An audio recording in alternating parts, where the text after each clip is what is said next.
Cool. And then how do I get the owl back? Yeah, it's on the camera. Turn on your camera. Okay. So go down to the bottom of the screen, maybe. Oh. Yeah, if you hit escape. Okay, it will. Escape just, Oh, there you go. okay. Oh. Okay. All right. So can you hear me? Can you see me? Can anyone online hear me and see me?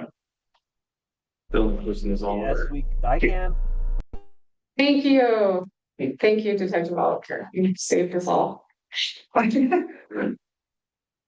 Okay, is there a way for me to get the captions off my screen? You can. I think you have to turn off the captions. You just let the webmaster do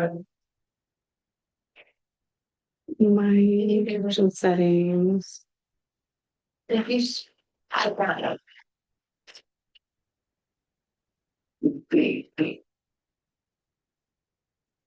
Hmm. Might need to, if you escape out of the sharing mode and get the tools bar back up on the bottom, you can just kill on. Okay, so go down here and Yeah. then settings, accessibility. It's in the look.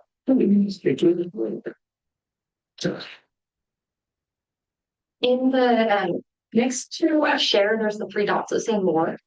Oh. Or next to the settings, and then turn on hide caption. Aha. This is super cool. Oh, now I need to start sharing again.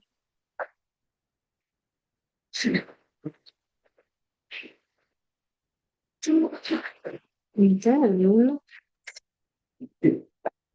we've got a slideshow. It's right on time. Okay.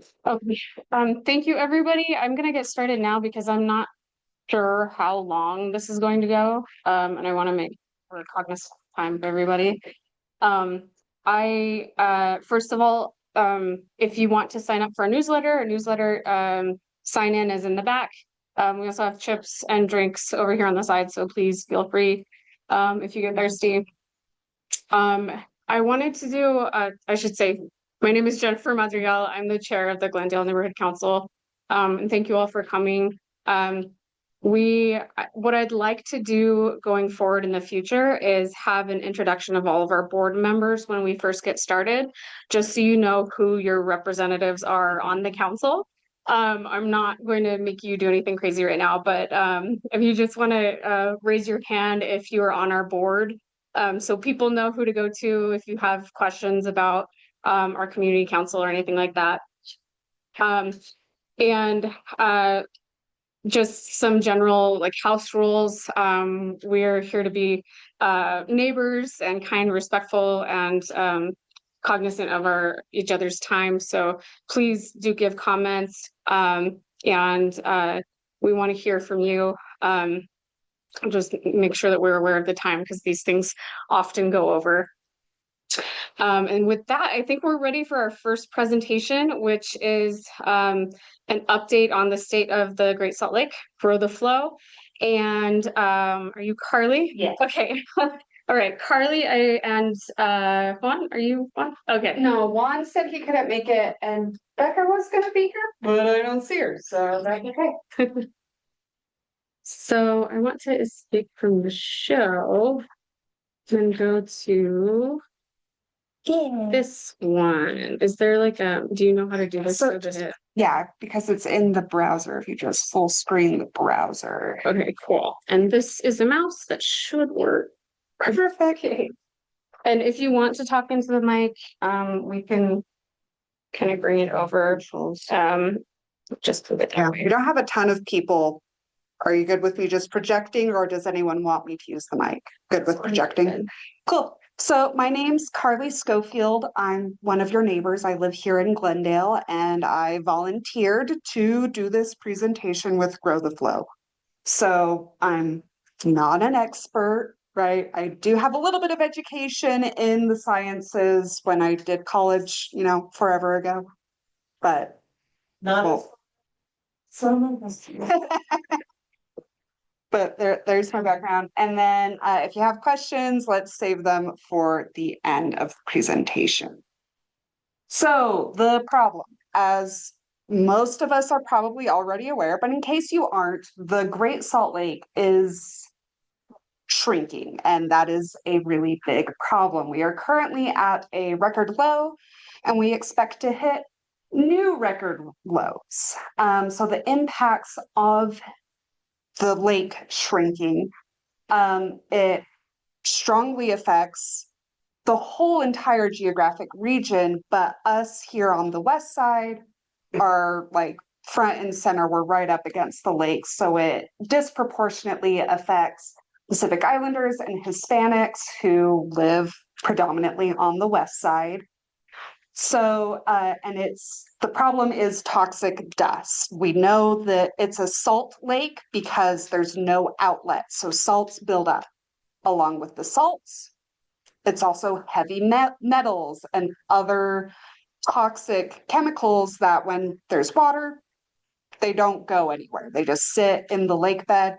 But as soon as the water goes away, wind hits and we get major dust storms. We also know that, right, the lake effect contributes to our snowpack.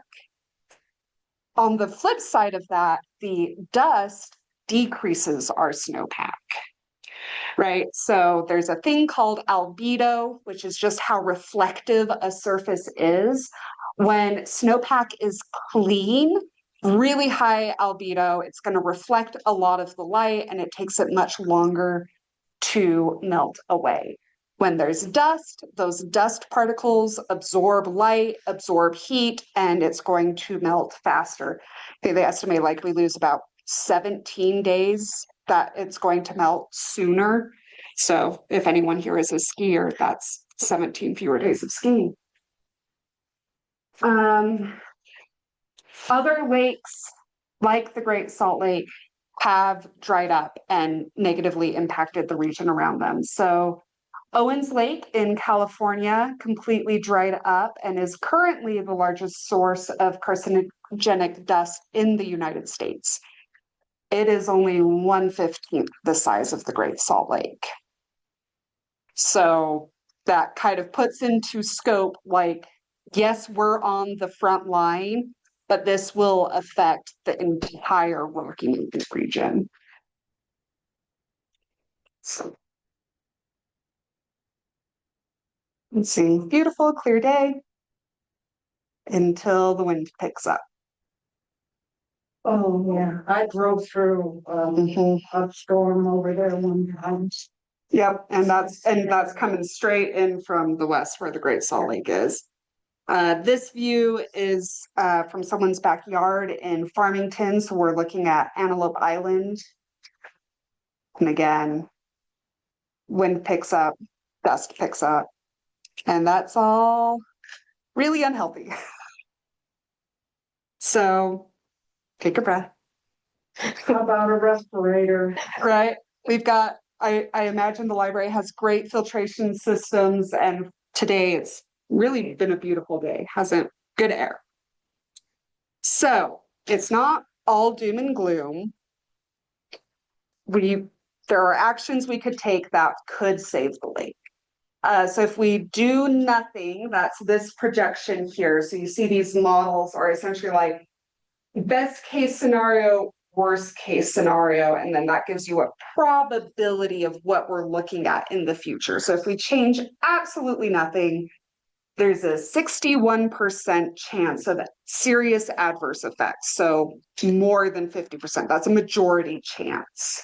Whereas if we can increase water flowing to the lake by, I can't remember what KAF stands for, but 800 Cubic feet per. cubic. Cubic acre, what is it? Probably KAF, 800. Cubic acres. It's how they measure large Yeah, amounts of water. if we increase it by that amount, then there's 0% chance of serious adverse effects, right? We might still get a little bit of some minor negative effects, but the, ecological collapse, all this carcinogenic dust essentially just doesn't happen. Like, that's a great outcome. So in order to do that, we want to do everything we can to streamline agriculture's ability to lease water rights back to the lake, right? So essentially farmers can say, I'm not going to use this water, and then they get reimbursed. So they're incentivized to do that, and the water can go to the lake instead. Municipal regulation, right? If we remove turf and focus on sustainable solutions, especially in new development, that will be really helpful.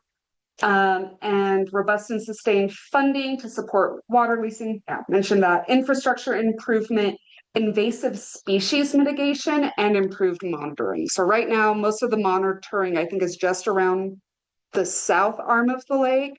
Like, again, it's affecting the whole region, but we don't know how it's affecting the region unless we can collect data. Invasive species mitigation. I don't know if any of you are familiar with Phragmites, but it's an invasive grass affecting our waterways, and it sucks up way more water than the native cattails and other species. So if we can control those invasive species, more water is going to go to the lake. So grow the flow strategy, right? We want to focus on improving policy.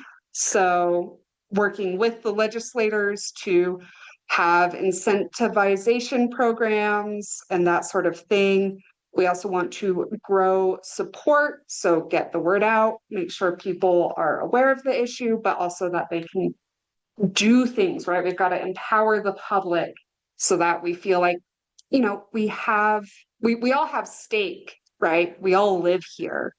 But in order to have actionable tasks we can do that, right? If you don't know what to do, you can't do anything. And innovative solutions, working with, science-based, like things we know are going. Can you try never? Yeah. Back to us like really fast. Absolutely. Thanks. Thank you. Uh-huh. I don't know if any of you guys hang out on the Salt Lake City subreddit. I have absolutely seen this question pop up there a lot. So rather than moving, nowhere is really safe, right? Like if it's not the Great Salt Lake, the entire world is changing, right? If you're in California, you're dealing with fires. If you're on the East Coast, you're dealing with increased hurricanes. So it's better we already live here. We love it here. Let's do what we can to improve the situation here. So write to your legislators. It really does make a difference. I've heard and even felt myself like, oh, they don't agree with me. They're just going to ignore my letter. Or, oh, they already agree with me. They're just doing what I want. But in either case, right, you're building up these letters, build up a body showing whether or not the representatives are actually representing their constituents, right? And it's putting pressure on them if they're against you, and it's giving them support to continue to stand up if they agree with you. So you can also meet with your legislators to discuss specific bills that protect and replenish the Great Salt Lake.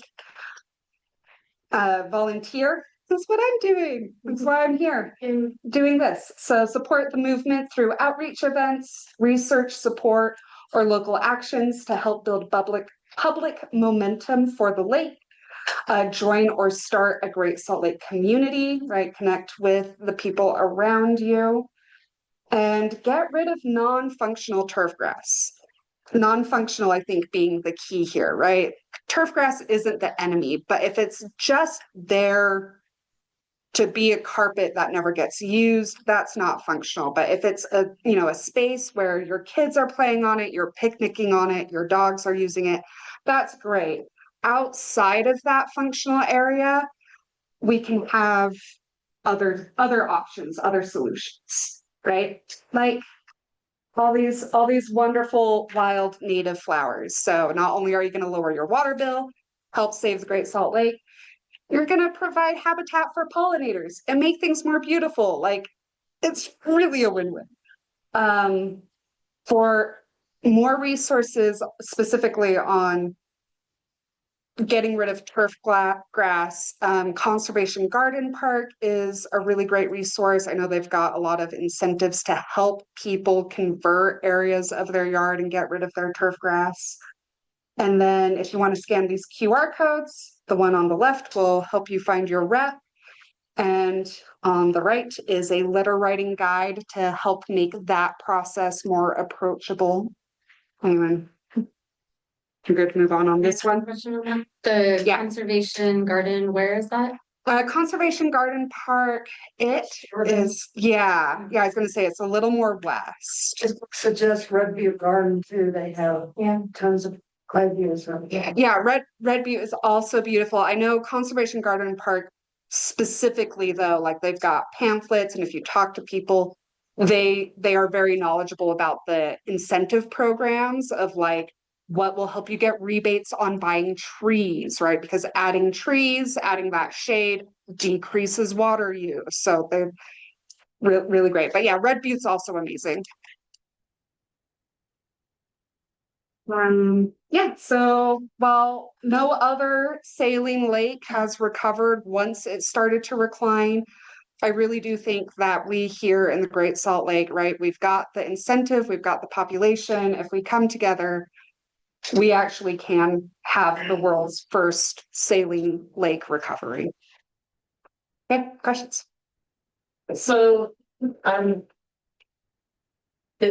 what I've read, and I've read a lot, it sounds like the majority of water here is used for agriculture. Yes. There are suggestions as to ways that they can save water, but really, we need to see regulation of the agricultural industry because as individuals, there's much less that we can do about it than agriculture. Absolutely. Yeah, I don't disagree with that at all. Like everyone doing their little part helps, absolutely. And that's something within our control that we can do. We can't control agriculture, but we can contact our reps. We can put pressure on them and have them do things that will help encourage shifting how the local agriculture uses water. Other questions? Yeah. I think people need to collect every drop they can. They need to implement gray water systems and some more Yeah. advanced. Even black water, more advanced water conservation methods. Yeah, for sure. Like again, every little bit helps. That's maybe a little more advanced than some people, but if you're wanting to go that advanced, absolutely, that will lower your water bill even further, help the lake even more. Yeah.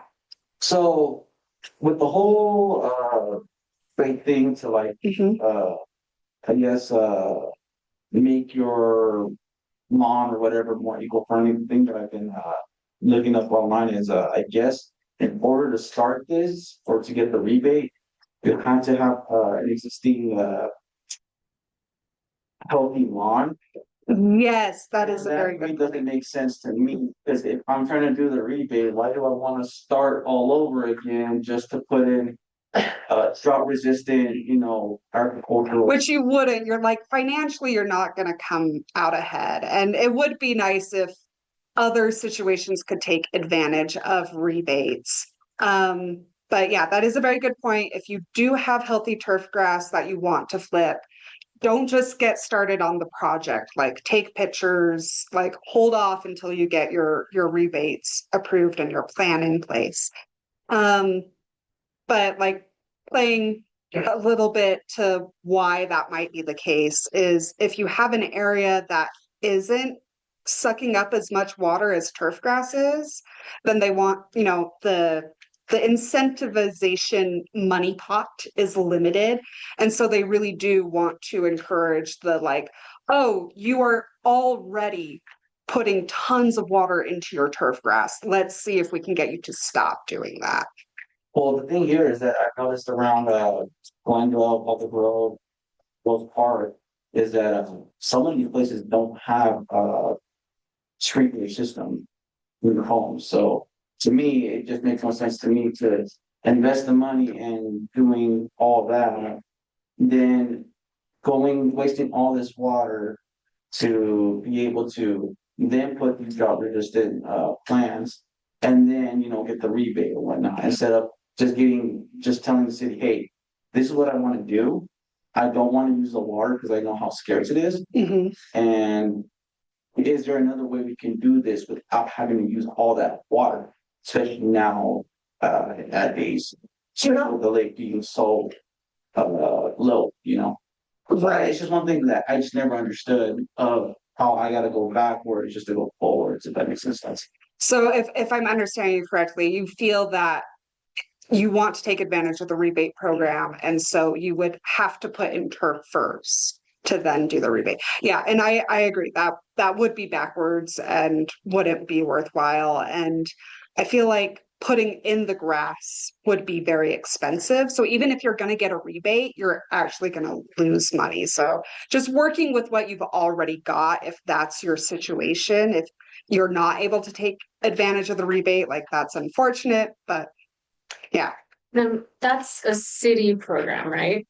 That is a very good question that I do not have the answer I to. think it's a city program, but if we want to bring that up to the city, as you know, especially some disenfranchised areas. like Yeah. The west side, historically redlined, we could use a little bit more assistance.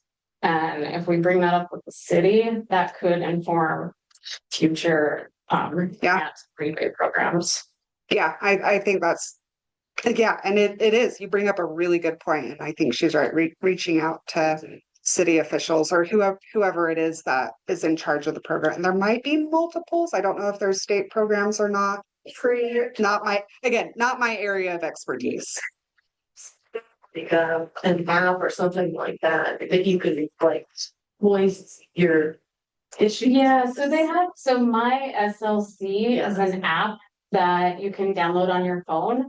And then any requests that you have, even if it's like, oh, this tree is like ruining the cement over here in this area, or we've got some sewer issues over here, any concerns that you have like that, you can find the location, the department, the concern that you have, and then voice your concerns.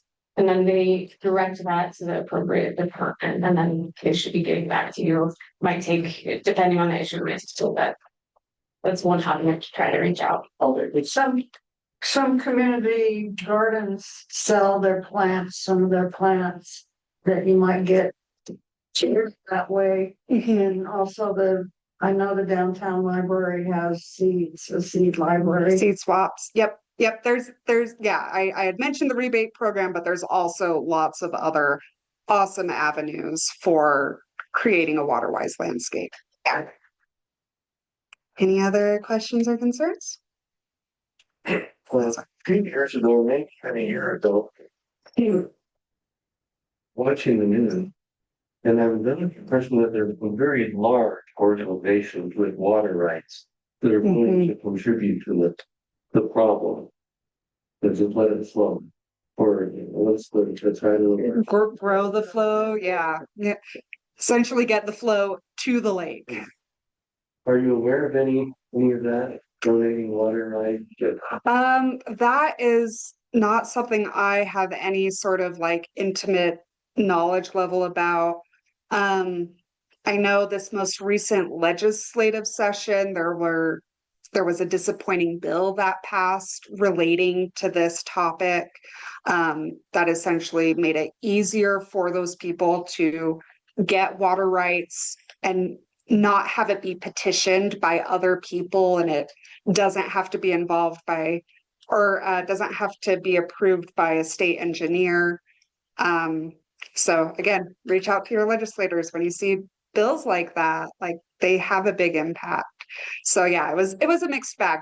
There were some good bills, there were some bad bills, but yeah, those are absolutely the sorts of things that make a big difference and we should speak up about. So thank you. Okay, I think that'll do it. Thank you, Carly. Thank you.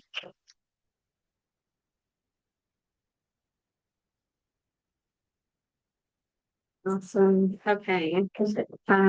So I think our next presenter, um, Turner, our previous chair, is associated with an organization that they're doing some advocacy with housing options. Um, Unfortunately, they couldn't make it out tonight, so I'll do my best to kind of explain what's going on.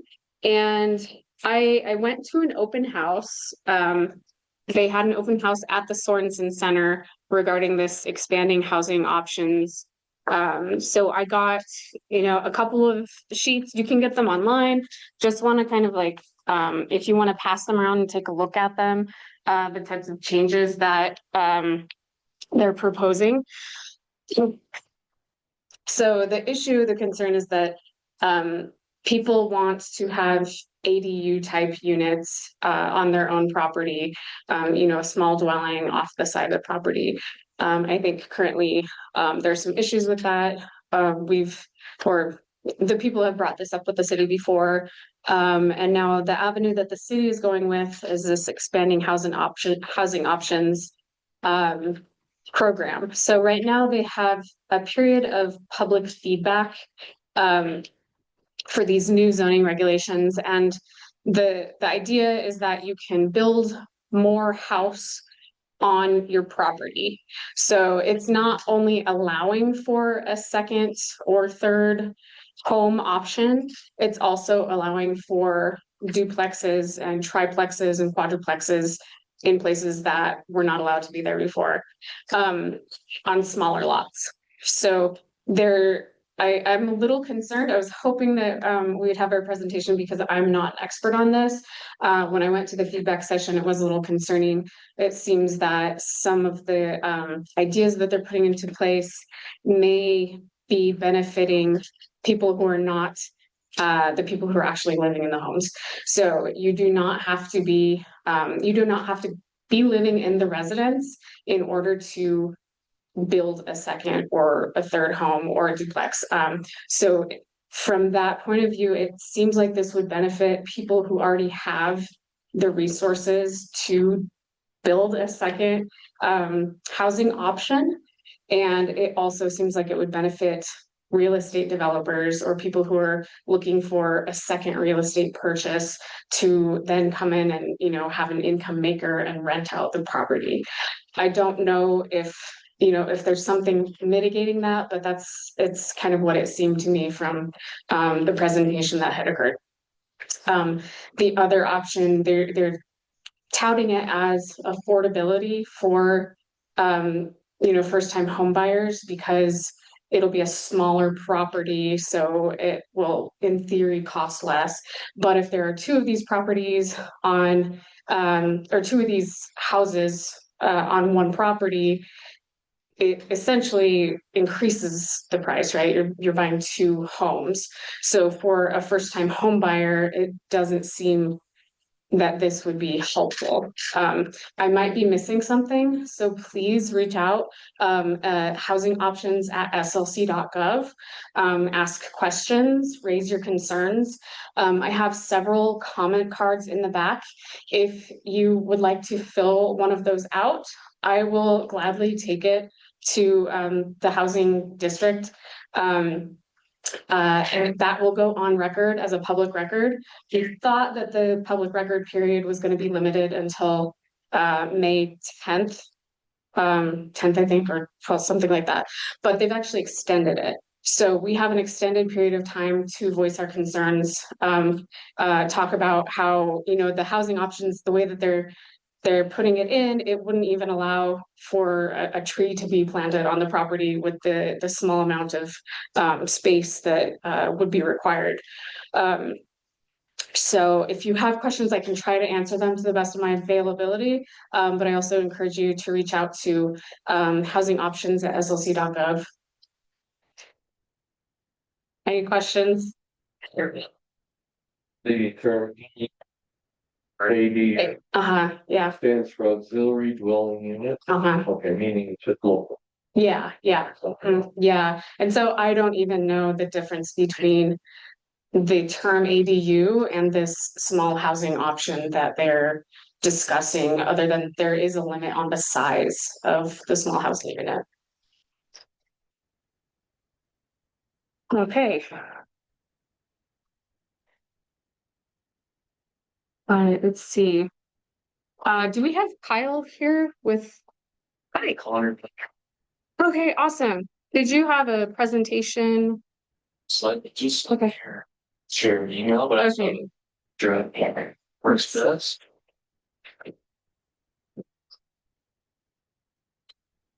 Yeah. Perfect.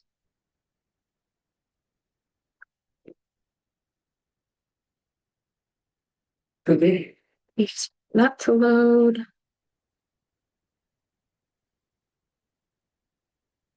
All right, I'm gonna take it from there.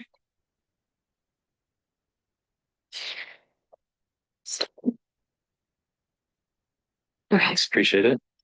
Hi, everyone. I'm Connor Stone. I'm a transportation planner with the city, filling in for Kyle Irving, who is going to give a little bit of an update on the Livable Streets program and a couple of transportation related projects just in the neighborhood. So we have those listed here. So for those that aren't familiar, the Livable Streets is a citywide traffic calming program. It's community driven, so your feedback shapes these plans and the improvements that end up being constructed. And we're currently working in two different zones that are within Glendale, zones 12 and 15.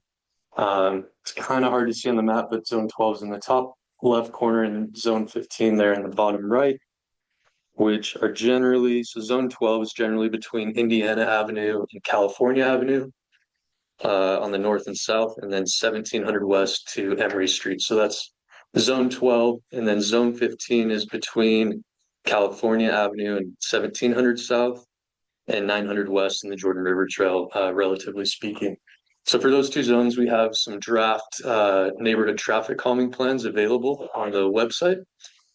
There will be a QR code in the next slide that will direct you there. I'm happy to share the slides too, so people have access to that after.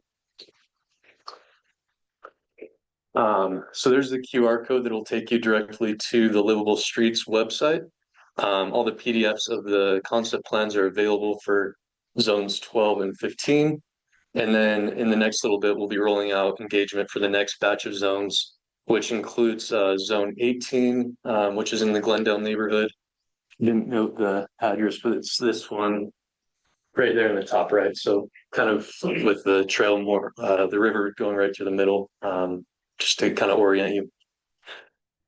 And then, so I'll leave it here just for a second. If anybody wants to take a picture of that, and then I'll go through a couple quick updates on local street projects that are upcoming, and do my best to answer any questions you guys have. And if I don't have an answer, I'm happy to connect you to the right people. So in terms of local street reconstructions, Navajo Street from 300 South to 600 South should have just gotten started. That includes new asphalt, curb and gutter, a couple speed tables, and a bus island. So those are underway now. There's websites online for those as well, with contact information if you have questions about the construction on that. And then following Navajo Street, 600 South from Cheyenne Street to Jordan River Trail will kick off after that with some similar improvements and a traffic circle included in that. And then in terms of some general traffic safety improvements, there's a few along 900 West that include some curb extensions. Let me just make sure I got this right. A couple of rectangular flashing signs for pedestrians at crosswalks at those locations. And then 1400 West in California Avenue, that's right by the elementary school. Some planned improvements for the crosswalk there, for the refuge island, and the RFB signals to shorten the distance and make the crosswalk a little more visible by the school. Do you know what the timeline is for this? These ones, I didn't get the details on the timeline, but I'm happy to follow up and get those and send them back to the chair. Maybe the chair can send those out with these. I know since they were mentioned, they're this year, like in the near future, but exact dates I'm not entirely sure. So I'll follow up on that. And then California Avenue, the constituent-led project is in design. I just got an update about that. They're working through some drainage challenges in the design, but that is expected in the near future as well. Includes some curb extensions and a landscape median between those streets. So Curb extensions where it like comes out to slow down traffic, is that what it's? yeah. So it's an extension of the curb. I think for this one they were exploring like in-lane bus stops, but I think that where they're at now is thinking that a more of a curb extension is a better design. So I think they're working through some of those design challenges. Did anyone else have on that? And then this is a link just to the general transportation website. This is my email here. If you have any more like specific things you want to follow up on, please feel free to reach out to me via email.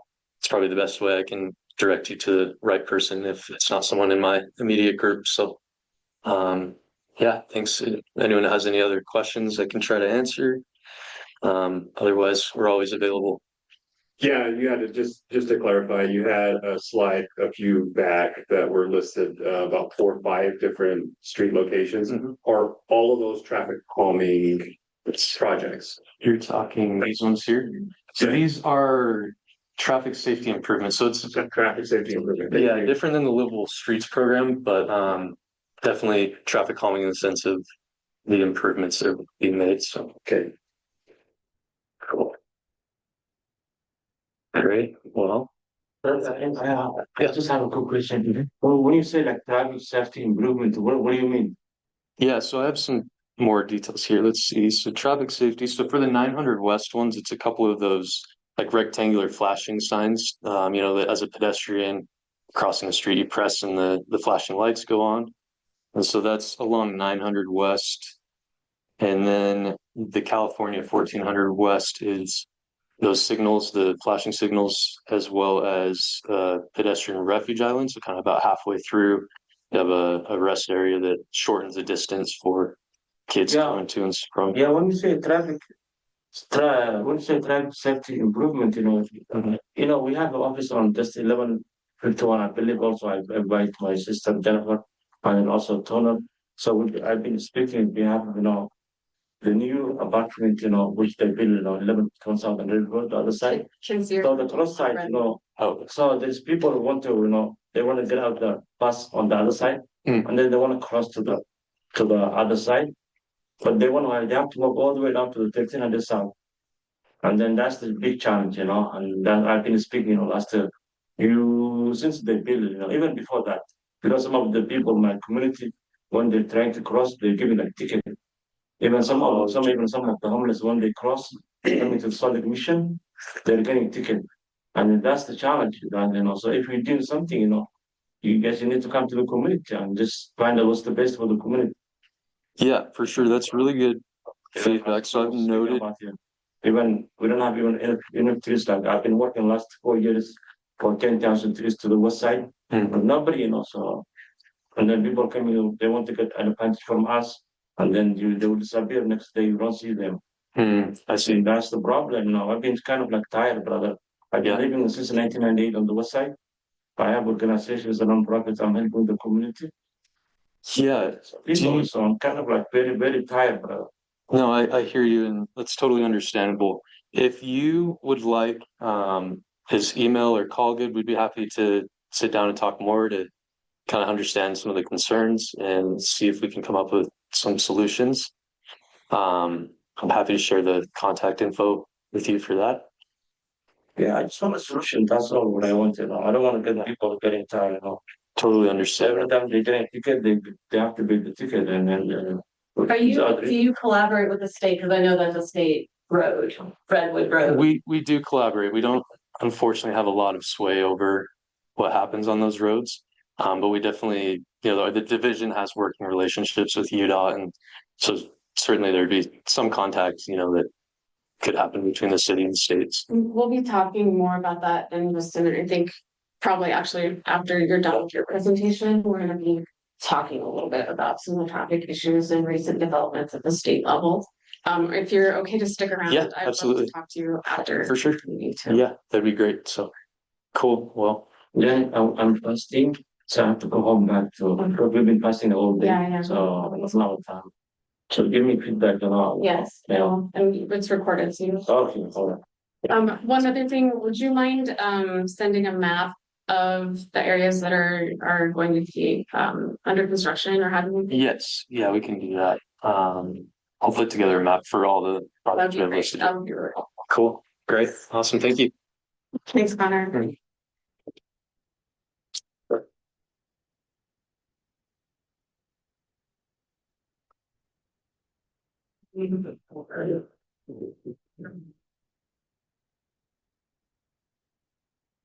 Okay, so this kind of brings us to our. Is there any way for me to get this out of the way?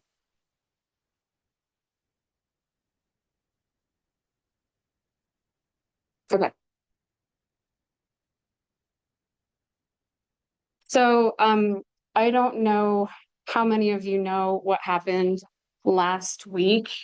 Um, at the Glendale Regional Park, or across from the Glendale Regional Park, a young boy was hit by a truck. This is a street that is a 4-lane roadway, and the crossing to the park entrance has no, there's no crosswalk, there's no, beware of children, there's nothing like that. And so we have already known that this was going to be an issue, us as residents who have seen the park, being created. It's a heavy, busy street. It's easy for something like this to happen. And as far as I know, the boy was taken to the hospital. I don't know, Joe, are you here? So that's, I believe it's your child. Yeah. Yeah. Did you want to give an update on his condition at all, or? Sure, because I know the community's is concerned. 6 years old, so he's suffering a broken leg, a right broken leg. He was crossing the street going northbound. The vehicle was traveling westbound. Um, he has big laceration on the top of his forehead. Good road rash. He's got some fracturing in his face, but none of those, all of the breaks and fractures, none of them separated. So they all stayed in line. And any of those breaks or anything, that's the best situation that can happen, is that they stay in line. He's recovering well. We were in the hospital for 3 nights. He came home Saturday about 5 p.m. Tons of support from the community, not just from our religious background or our family, but just tons of outpouring from Glendale Middle School and Mountain View and just random families that we don't know. This really is an amazing community here. But with all of that, he's doing really well. He's not scared of the park. And his mom took him for a park day over there in his wheelchair, and he enjoyed it. He was having fun. So the park is still such a beautiful thing for this community to have right now. But he's doing really well, high spirits. It's good to hear. It's not good to hear that's the extent of the injuries, but that is true. Yeah. It's been way worse. So with the scenario, it's panned out to be the best scenario possible for us. And I apologize for that, as we've been, I have 2 boys that are, 9 and 11 now, and I would not let them go out into the street because we're on 900 West, another busy street. And as a neighborhood council, I've been trying to advocate for transportation safety improvements. With varying success. I think some of my ideas have been actually taken to the city, because even though they haven't been funded through like the capital improvement plan, it does sound like they are, putting some RFBs in place in areas that we were asking for. So I'll just give an update about what I've spoken to a transportation planner about. This was, I think, in the fall of last year, talking about ways that we can improve safety on 1700 South, specifically in the region between those the homes, the residential region, and the park to the south. We unfortunately were not able to put that in our CIP grant application this year. But there is a lot of support, as you said, not just in Glendale, but all across the West Side. I'm also part of the West Side Coalition, and we met today, and there's no reason to believe that they would not be 100% in support of, of us trying to advocate for safety. So we have a big opportunity to try to make improvements, and all this is really tragic what happened. It's kind of motivating our community to speak out on behalf of our kids. So because of that, I've talked to Aoife a little bit. And he was on the news talking about the incident also, so I reached out to him. We're planning to have an informal roundtable on March 28th. That's a Saturday at 5 p.m. and it's going to be at the Glendale Regional Park. I'm going to reach out to some of the city officials, myself, and state officials if I can, to try to extend invitations, or at least let them know that we're not standing for this lack of safety, that we need something done now. So please come out. I'm going to try to gather some signatures to then take to the city council. I think Billy and I might show up to the city council. They have a meeting. The next meeting is March 27th at 7 p.m. So if you are able to go, you can sign up, register for a public comment to just let them know that this is a big concern to you. The regional park is not just for Glendale, it's for everyone. So we want this to be a place of safety for everyone. And the city does have some ideas in place, but as far as I am aware, they don't have any, set plans, and the plans that they do have might not be completely helpful for the community. As you know, it was Concord Street, crossing Concord Street, where the accident happened, and they were planning on putting a light potentially, but that's at the place where there's already an RFB, that flashing yellow light. So we need something that crosses the street specifically. That's what I see, but I would also like to hear from everybody in the community and get your ideas about what the issues are. And I would love to brainstorm some solutions, what you think that we might be able to help the city understand what to do. There is also one very big challenge, which is that in this last legislative session, a bill called SB 242 passed. And this bill now gives the state of Utah control over safety improvements in Salt Lake City specifically. And the reason behind this bill is that a lot of the legislature, they were not happy with slower traffic going to the state capitol building. And so depending on how they decide to implement this new legislation, it will have an impact on the traffic safety measures that we can implement on 1700 South and other streets. So that's another reason to contact your senator, contact Governor Cox, ask for them to make this potentially a tier 3 instead of a tier 1 or tier 2. They've got this tiered system going on now. So the heavily trafficked roads will be tier 1 and tier 2. And if they decide to call this a tier 2 street, it's going to be exponentially more difficult to get any traffic safety completed, we'll need to go through UDOT, the Utah Department of Transportation, and get their approval, and they can veto any projects that we want for safety and traffic slowing. So I can't take up too much of the meeting time with that, but if you have any ideas, feel free to jot them down on the poster board that I have back there. I also have little flyers that tells you about the meeting that we're going to have on the 28th.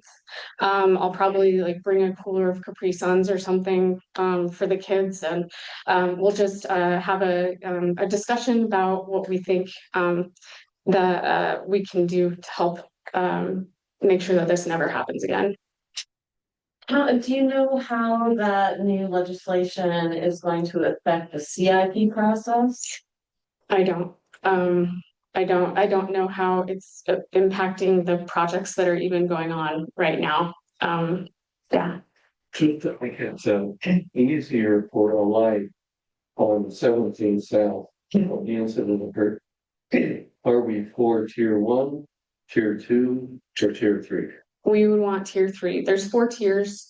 It's probably going to end up being a tier 2, and that's the worst case for us. We don't want tier 1 or tier 2.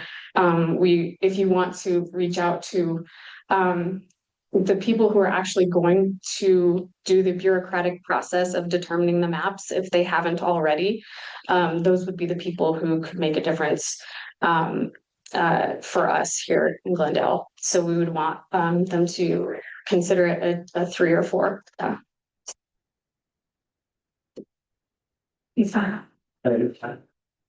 think it's very important for the city people to be there at our meeting. And we ain't gonna give up on those people. Yeah, absolutely. When Department, the city, have them come and listen to us. Yeah, I'm going to reach out to public plans, transportation planning, our representative for District 2 here, Alejandro Puy, the mayor's office. I'll be reaching out there. And then again on Monday, which will be before the meeting on Saturday, I think Billy or I will actually have a public comment at the city council meeting, because they can't say that they didn't get our email if we go there and we talk to them in person. Yeah, I think I'm Billy. Hi. I'm on the West Side Coalition, and I'm one of the people that are on we have a number of issue areas that we concentrate on, and I'm one of the people that are on traffic. So we're going to discuss further how we can best advocate in partnership with Glendale Community Council. For those that don't know who the West Side Coalition is, it's all of the different all of the community councils throughout the West Side, representation from the leadership there, and then a number of people that are either elected and or are put into the coalition to advocate for the health and safety of our entire West Side community. So it's basically a coalition of everybody on the West Side, including you. I forgot where I was going. Just explaining why you would be involved, maybe. I don't remember what I was going to say. I said all that because for some reason that I now forgot. So nice to meet you. But I mean, the West Side Coalition has additional power that they can assist, and they're willing to assist us. They have voices. Yeah, it was something much even smaller than that. So sorry about that. If it comes to my mind, that will return. I've been working all day. Sorry. Joe. So say if it even comes to a tier 2, they allow some type of crosswalk to be there. That's probably going to take A long time. much more planning. Yeah. Is there something we can do as parents, as a community, to at least paint some lines to kind of get that ball going for at least so that if there starts to be a visible presence that there's people going to be crossing. The issue is the crosswalk they made, as you guys know, is 2 streets up From where? the actual entry to Yeah. the park. And so for kids eager to get to the park, That's like a mile away. yeah, they gotta go up 2 streets and then they gotta cross the street and then they gotta come back down 2 streets to the entry, which. I mean, it's important that we try to have our kids use the crosswalks. My child didn't. And that was maybe the driver was familiar with that crosswalk and didn't understand that kids would be crossing anywhere. But aside from that, is there if they delegate it and say, yes, we'll do that, but it's gonna take 3 years before we get to that project, is there something we can do in that meantime? While they're in thinking, can we, I mean, I don't wanna get fined for graffiti by painting white lines showing a crosswalk. You're like, So it wouldn't be officially, it wouldn't be an official designated crosswalk by the city. So I can see myself getting in trouble by painting. there's a number of ways that we can advocate, and you're right, it takes time. Something like that doesn't necessarily fall into the category of traffic calming if you put in flashing lights, which on a street that large aren't as effective because they're off to people's sites too far.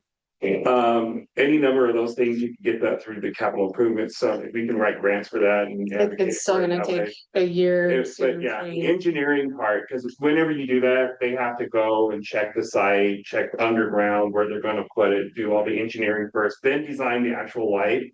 Because every one of them is a little different according to what direction they're facing and all the other things. So it is a long process in a sense to do that.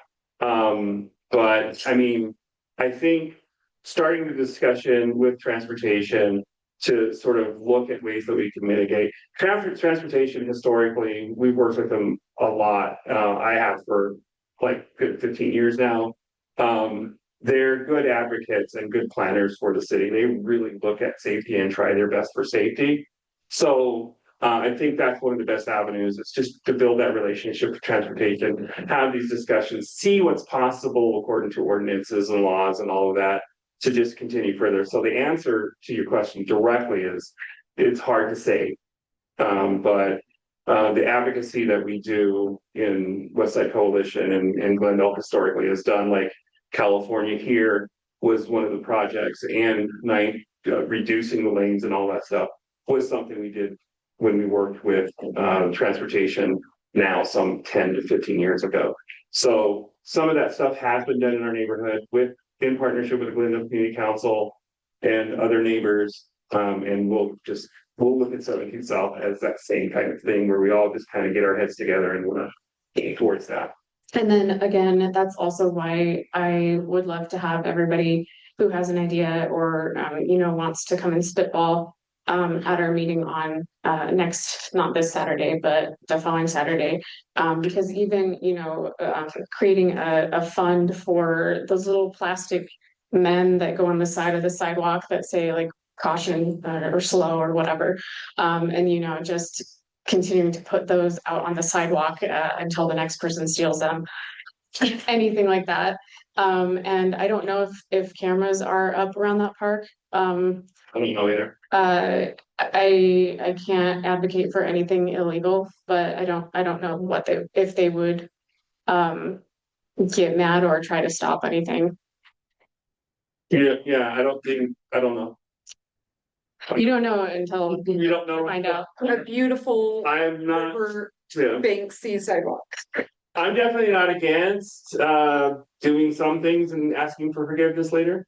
If it's not, as long as it makes things a little bit safer. But off the record. But like I say, like when something like this happens, when everybody getting their heads together to work on this stuff.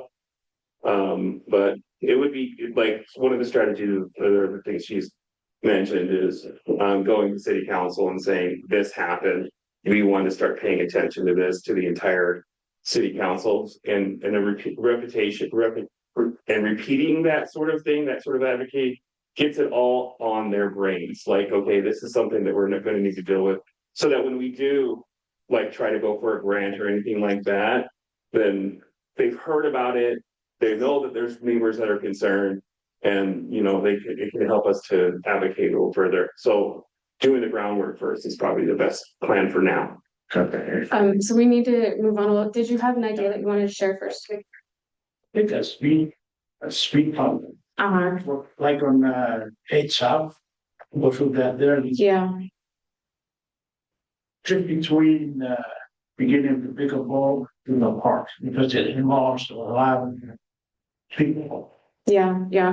And it's what they call a collector street. And so, it's kind of a double-edged sword because they don't want it to impede emergency services. But there's other ways that are not necessarily a speed hump, a speed table. So there's lots of ways that we can advocate for, something to slow the traffic down on that space.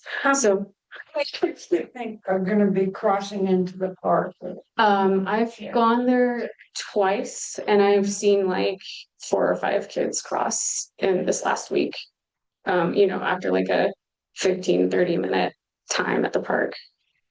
If you put, like a steel pole, like they have at the downtown library with the orange flags in it, Yeah, the kids could grab to carry. yeah, that's also a great idea. Write that down in the back so I don't forget. We have it on record. I'll go back and look at it. Okay, one more comment? Yeah, I'm not familiar exactly with where that crosswalk is. Is there some kind of barrier to not allowing the kids going into the park on the other side of where the crosswalk? Yes. Yeah. They have a fence there. Can we kind of paint that and aim for Yeah. a resolution? Yeah, it's Through in where Catholic crosswalk. that would probably also alleviate some of the burden. Okay, so the fence with the, Yeah, so great ideas. Please show up on the following Saturday on the 28th to share more of those ideas. That's on the 28th. Yeah, What time? 5 o'clock in the evening. Okay, Can you share the location? So the city council will be there, right? I cannot speak for them. I will be there and I will tell them that we will be there and I will invite them to please come. Tell that to listen to all community. Yeah, I think we have a lot of support behind safety in the future. Come on and listen to us. Okay, but that park will be the business park. Yeah, especially we've just started to get into the warm season Yes. and it's just gonna get worse. So it's kind of scary. Location will be The Glendale Regional Park. We will be meeting so that you can point out exactly where the problem is and we can look at all that. Okay. Okay, I think we have just 1 or 2 more things. So real quick, the West Side Coalition that we've been talking about, they have an annual meeting and a community celebration. And I would love for us all to go out there and support the West Side Coalition, especially if they're willing to support our neighborhood when we're looking for support for traffic safety issues. It's going to be Tuesday, April 21st, and it's at the State Fairgrounds.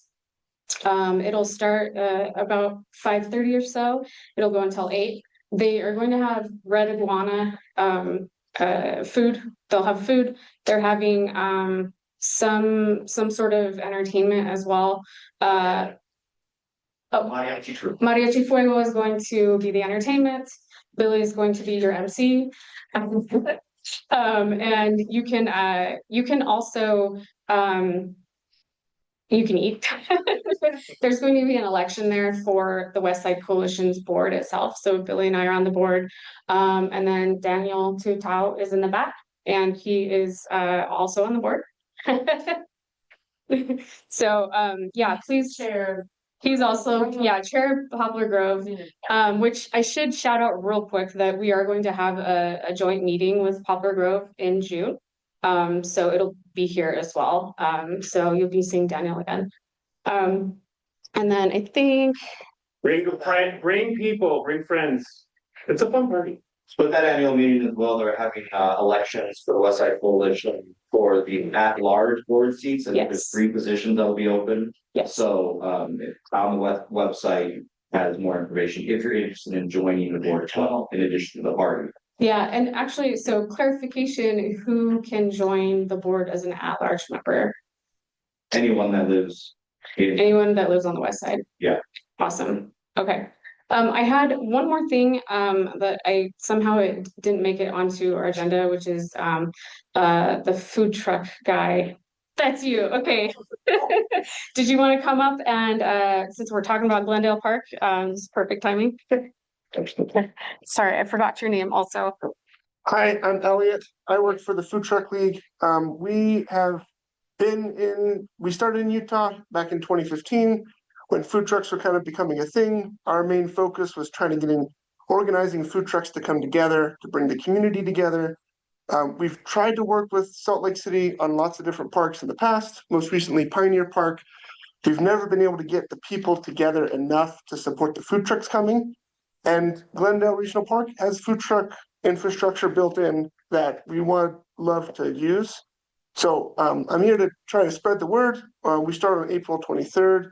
It's every Thursday from 5 to 8 p.m.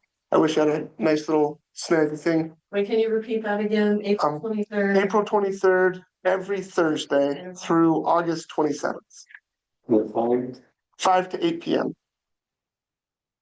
So you have one food truck or like multiple food trucks? So we shoot for 6 to 10 food Oh, trucks each week. The goal is that there's enough food trucks that you don't have to look to see who's coming. You just know, oh, out of 6 to 10 food trucks, I know I'll find something I like. We're a big hit if you don't want to make dinner. You bring your family, bring your friends. Everyone gets to eat whatever kind of food they want. We're really excited to highlight some ethnic food trucks that kind of fit this community a little bit tighter, along with the fan favorites that everybody loves. Most people have a favorite food truck or someone that they like. Go ahead. Localized over at the Salvation Army, just off of this county. They cleared the whole corner for that very purpose. Oh, that's fantastic. That's right. Said Salvation Army. Salvation Army, Very cool. corner of the street of that intersection. But I know you, that Nine west. west and 400 south. Okay. 900 West, 400 South. That's Yeah. the southwest corner. Do you have a flyer or anything? I can pull up my website on here if you want. What's your website? Thefoodtruckleague.com. FTL-trucks is the quick way to get to our events page. Oops. I can type, I promise.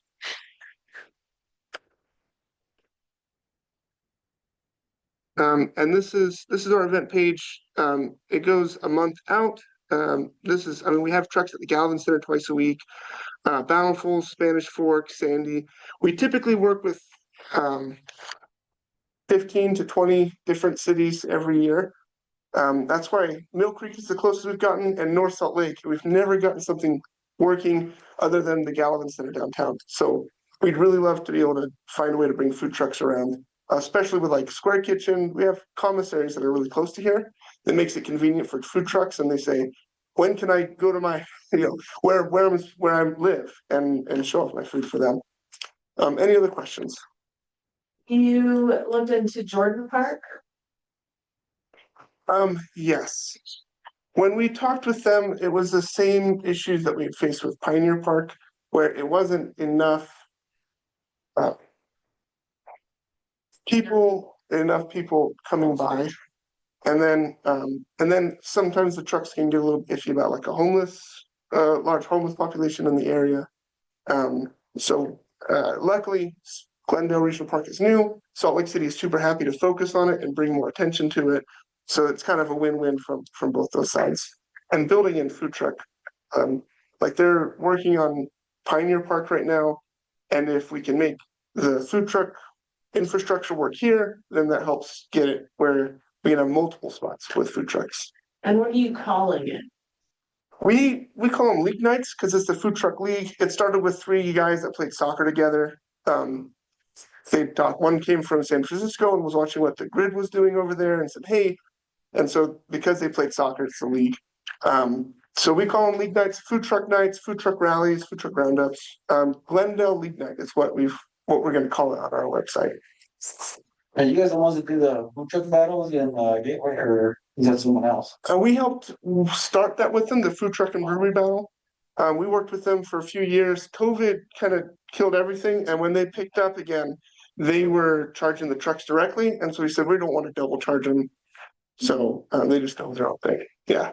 We did the food truck face off for almost 10 years At Liberty Park. at Liberty Park. We partner with some charities every year and put it together. It's a huge fundraiser, like 40 food trucks at Liberty Park. COVID, it was really hard to come back from that one. And so, yeah, it was rough. It's rough. Awesome, thank you. And any other questions for Alec? That was 900 West, 400 South. Yeah. I always get those backwards, so. Southwest corner. Hey, would you mind? Would you mind? I just want to get one resource from the option website. Thanks.